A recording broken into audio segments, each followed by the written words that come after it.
The Lord be with you. And also with you. The Holy Gospel according to St. Matthew, the 4th chapter.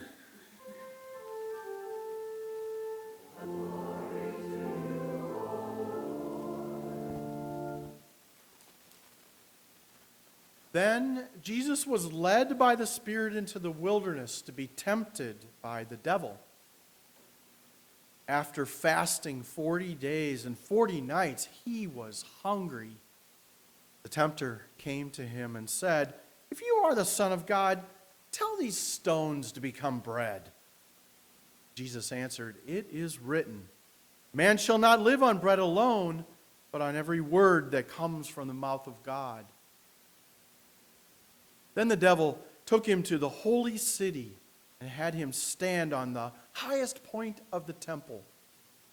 "If you are the Son of God," he said, "throw yourself down. For it is written, 'He will command his angels concerning you, and they will lift you up in their hands, and so that you will not strike your foot against the stone.' Jesus answered, 'It is also written, do not put the Lord your God to the test.'" Again, the devil took him to a very high mountain and showed him all the kingdoms of the world and their splendor. "All this I will give you," he said, "if you will bow down and worship me." Jesus said to him, "Away from me, Satan, for it is written, 'Worship the Lord your God and serve him only.'" Then the devil left him, and angels came and attended him. The Gospel of the Lord. Praise to you, O Christ. Please be seated.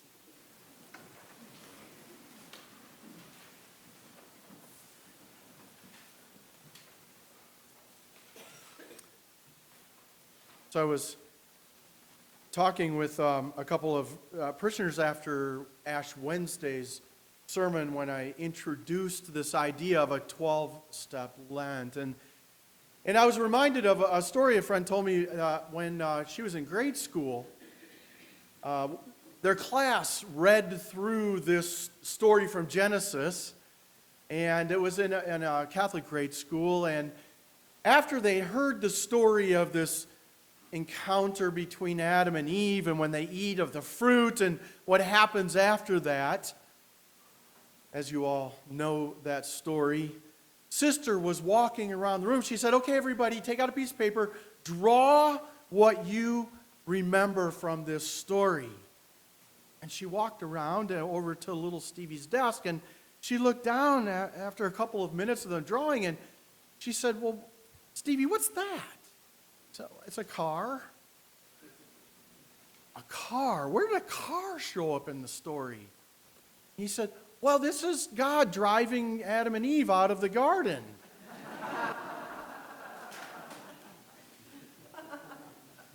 So words are important. And what I was reminded on Wednesday is that some people hear things that I don't intend to say.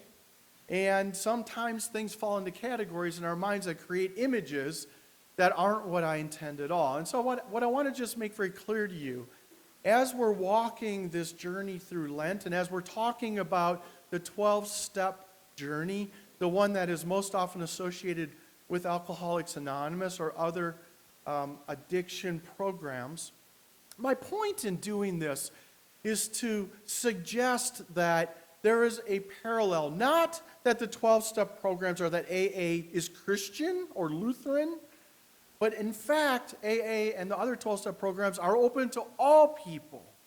What they are simply asked to do, as we'll hear today, is to acknowledge a higher power.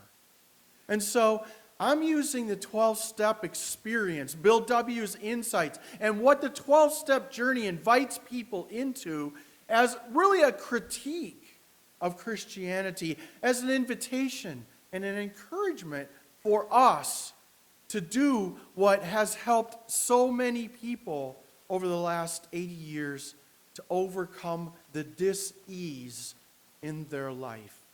The kinds of a dis-ease that all of us encounter and that we hear about in our scriptures today. So what I want to put in front of you, Connor, if you would put up the first slide, I want to talk about the first two steps of the 12-step program. The first one is we admitted we were powerless over our addiction, that aspects of our lives had become unmanageable.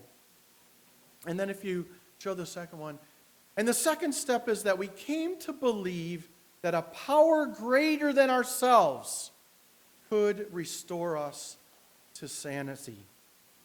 So, step one, as I was thinking about this in my own life, that step one, admitting that we are powerless before our addiction. As I mentioned on Wednesday, there's some people who have very obvious addictions, drugs or alcohol or pornography, gambling, whatever it might be. Things that create real crucifixion in the world, in relationships, among people. But what I was suggesting and what I think we're invited to consider in this Lenten season is that all of us are addicted to behaviors and thoughts and perspectives that persecute others in our lives. I suggested it was called stinking thinking. That our way is the only way, the true way, the way worth fighting. It puts us in opposition with everyone else.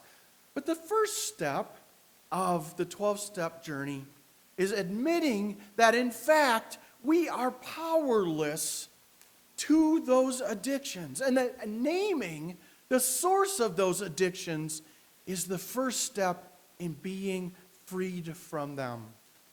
That there are actually things in our lives that we are not able to manage. And as I was thinking back on my own life, there's a kind of a freedom that comes with just admitting that we are powerless. Just admitting that I can't do this on my own.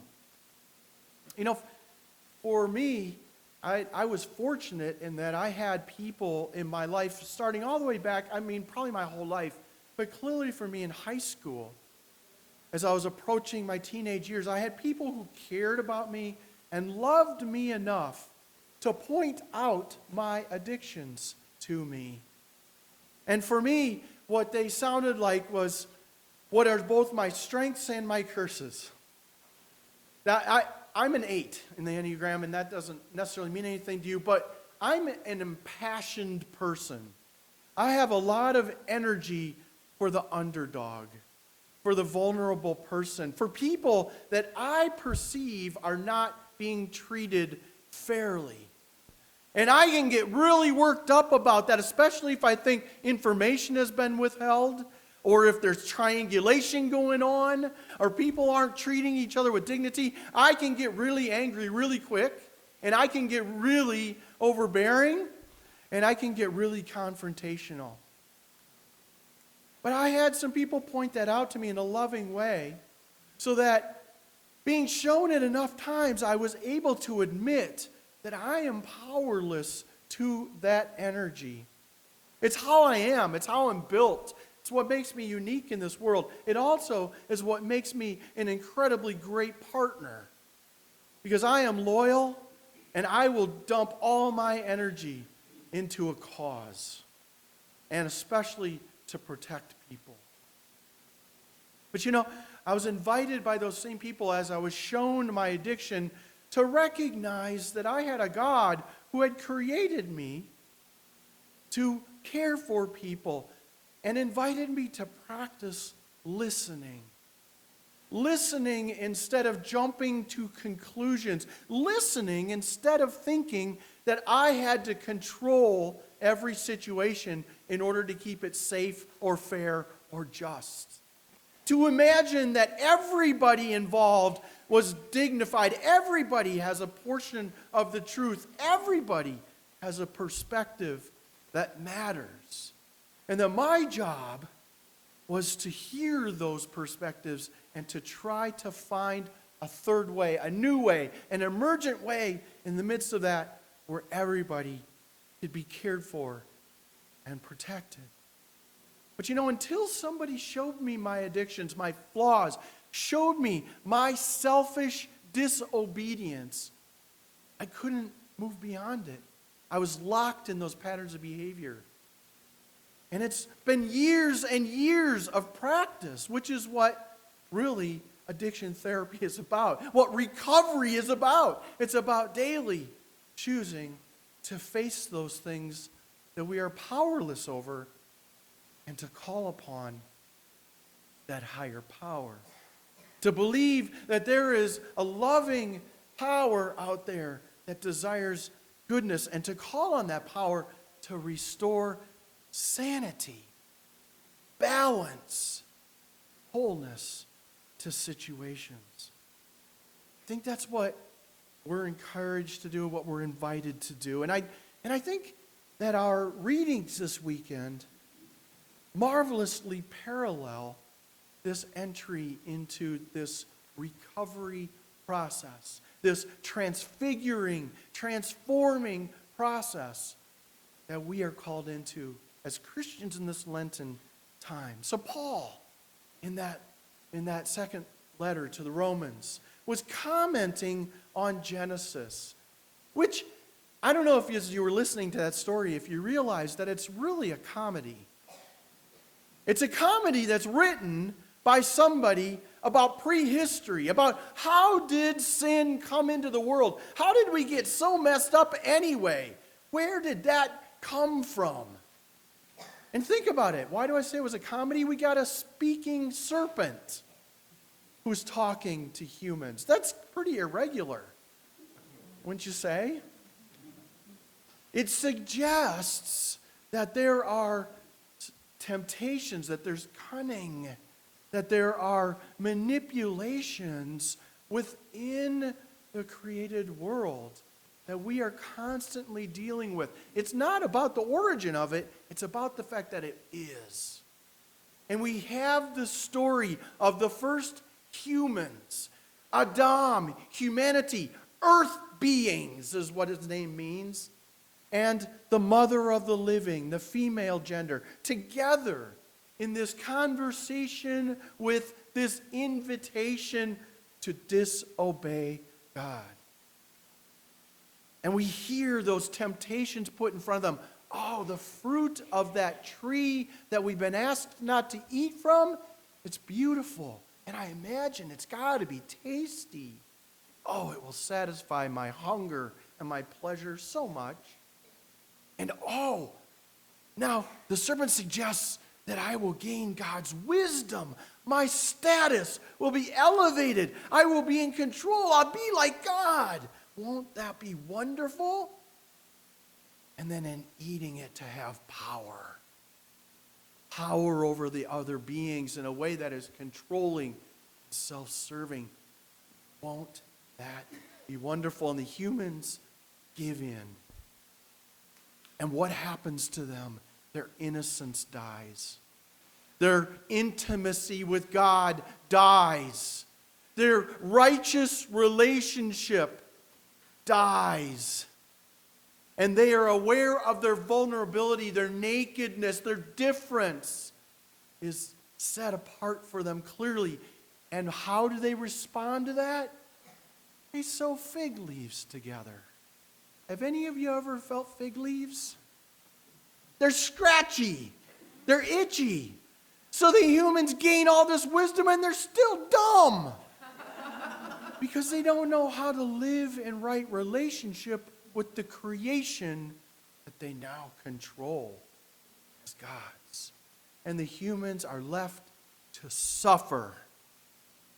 Suffer in their nakedness and suffer in their separation, which will remove them and all of us for the rest of time from the garden God had prepared for us. That original blessing, that original grace, that original righteousness that humanity was created in. We suffer from the consequences of that choice, that selfish disobedience. But Paul says to us, just as Adam and Eve engaged in that disobedience, so the one, Jesus the Christ, showed us that a human can also make a different choice. and restore that obedience and restore that righteousness and restore that grace. Restore that intimacy with God by choosing to live in that obedient grace. And we're given that in our gospel story today. This is a wonderful story of these temptations, because did you notice, as I was describing the temptations of Adam and Eve, those are the same three temptations Jesus is fed in the desert. See, after his baptism, after his fullness of grace, after his relationship with God is fully revealed to the people around him, he's driven by the Spirit into the wilderness where he fasts, where he lives without creature comforts, without pleasures. He is removed and isolated so that he can learn to rely on the power greater than himself. That as his sanity was taken from him, as his hunger grew in his humanity, as his sense of fear and cold, as his isolation set in, he called out to God faithfully. We hear those temptations. That first one that comes from the tempter. Oh, feed yourself, Jesus. Turn these stones into bread. Well, your hunger will go away. Oh, but man does not live bread alone. This isn't about feeding my pleasures, you tempter. Those temptations around us every day to satisfy our pleasures at the expense of others, at the expense of our families. When those decisions drive our lives, upsetting the balance in our families, depleting financial resources, putting people in stress and anxiety, certainly that is not honoring the God who provides. And the devil who comes to Jesus and takes him to the temple in Jerusalem says, well, if you're really the Son of God, you've got this great relationship with God, you're so faithful, throw yourself off of here and let God take care of you. Jesus responds with the word again. Don't tempt your God. Don't engage in behaviors that make yourself God. Don't test God to see if he'll show up the way you want him to show up. And he'll provide for you what you need to get yourself out of a jam. No, rely on God in the first place. Be faithful to God in the first place. Don't throw yourself off, would be a better response. You devil, you voice that teases me and fills me with doubt and despair, that wants me to act like God, you devil, you diabolos, go away. And then the third time the devil shows up, says, oh, just worship me. Worship me, and all of this can be yours, Jesus. All of this, all the people, you will have so much power. They will worship you. They will think you're awesome. All of this can be yours. That invitation for us to put our trust in anything other than God. Jesus says, no, get behind me, you Satan, you stumbling block, you one who would make me veer from the path God has set for me. You who would give me temptations that would lead me into destructive behaviors, that would separate me even further from people, that would separate me from my mission of being the beloved Son. Away from me, you Satan. And then we hear at the end of the story, after Jesus has relied on the Word of God again and again, staying in that faithful relationship, the angels come to wait on him. The intimacy of God surrounds him. The restoration of that right relationship that was lost by Adam and Eve so many generations earlier. So you and I, invited to respond to temptations, to respond to those addictive behaviors, those objects of addiction in the same way that Jesus did, naming those temptations and responding in the Word of God, in that faithful relationship with God, inviting God to be our power and our source of strength and pleasure, to be faithful day by day. That's what we're called to do, is to focus day by day, naming those temptations, calling on the higher power to help us in mind, body, and spirit to remain in balance, to remain aware of the other, of the common good, to seek to serve God's will in the world.